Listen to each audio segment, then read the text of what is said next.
उसकी आंखें पूरी स्वेलिंग से भरी हुई थी, पाँव में पूरी ब्लीडिंग हो रही थी। बार बार वह अपने शरीर से लड़खड़ा रही थी। मेरी आंखों से देखा नहीं गया। मैंने उससे पूछा कि बहन, आपकी हालत किसने करी है। मध्य प्रदेश के उज्जैन से शर्मसार कर देने वाली घटना ने पूरे देश को झकझोर कर रख दिया है। एक 12 साल की बच्ची के साथ दुष्कर्म हुआ। दरिंदगी की हद तो तब हो गई जब बच्ची अर्धनग्न अवस्था में खून से लथपथ होकर सड़क पर भटक रही थी। 2.5 घंटे तक बच्ची नग्न हालत में घूम रही थी। उसने लोगों के घरों के दरवाजे भी खटखटाए, लेकिन किसी का दिल नहीं पसीजा, किसी ने उसकी मदद नहीं की। जिसके बाद एक गुरुकुल आश्रम के राहुल शर्मा की नजर उस बच्ची पर पड़ी।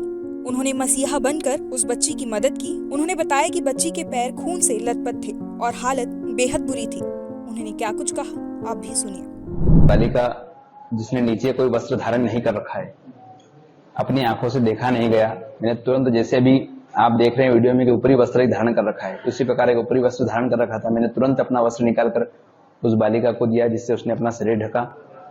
फिर मैंने अपना वाहन रोक करके वहीं स्पॉट पर खड़े होकर के तुरंत ही उस बालिका से पूछा कि तुम्हारी दुर्दशा किसने की है। उसकी आंखें पूरी स्वेलिंग से भरी हुई थी, पाँव में पूरी ब्लीडिंग हो रही थी, आंखें उसकी बिल्कुल भरा रही थी। बार बार वह अपने शरीर से लड़खड़ा रही थी। मेरी आंखों से देखा नहीं गया। मैंने उससे पूछा कि बहन, आपकी हालत किसने करी है और कौन है, तुम्हारे माता पिता कहाँ है, तुम यहाँ किसके साथ आई हो, कब से इस क्षेत्र में हो। लेकिन वह बालिका अपनी ही भाषा में कुछ बोल रही थी, जिसे मैं समझ नहीं पा रहा था।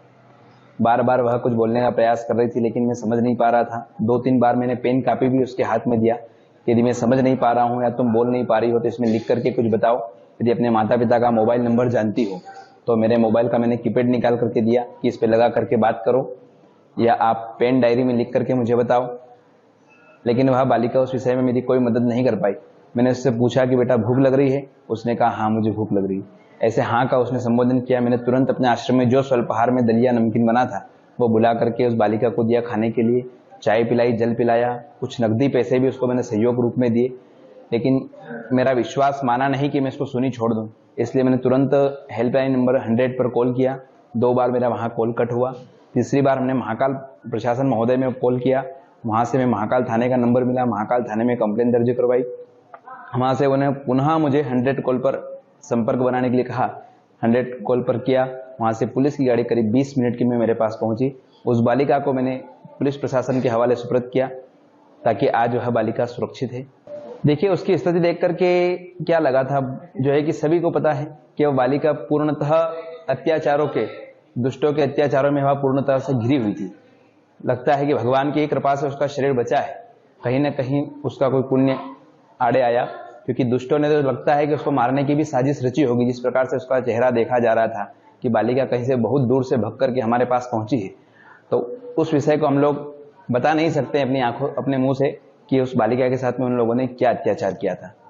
बाकी इस विषय में चिकित्सा ने पूरा, जो है कि हॉस्पिटल ने पूरा इस विषय के ऊपर पूरा ध्यान देते हुए सभी को बताया है कि उस बालिका के साथ किस प्रकार से जो है उसके साथ अत्याचार किया गया था। ऐसे दुष्टों को सजा मिलना चाहिए। धर्म की नगरी है, पावन नगरी है भगवान महाकाल की।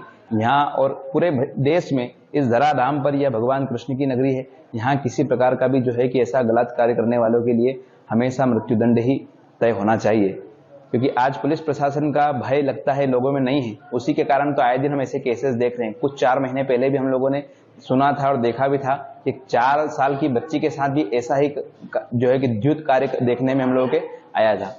तो प्रशासन महोदय भी इस विषय के ऊपर ध्यान दे। जिन लोगों ने मदद नहीं की उनको भी इस विषय के ऊपर ध्यान देना चाहिए और मदद करना चाहिए। और बहुत बहुत धन्यवाद प्रशासन का, और आप लोगों का भी बहुत धन्यवाद।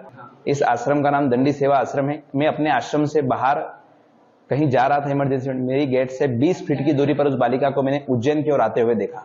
बालिका बेहोश नहीं थी, बालिका बोल रही थी, बालिका चल रही थी, बालिका खा रही थी, बालिका बोल रही थी। बस ये कि उसकी भाषा में अपने को समझ में नहीं आ रहा था। हाँ, बताया ना, मैंने आपको बताया ना, पूरे उसके पाँव के पूरी ब्लीडिंग हो रही थी। आपको बता दें कि रेप के मामले में आरोपी ऑटो ड्राइवर को गिरफ्तार कर लिया गया है। वहीं 3 लोगों से पूछताछ जारी है।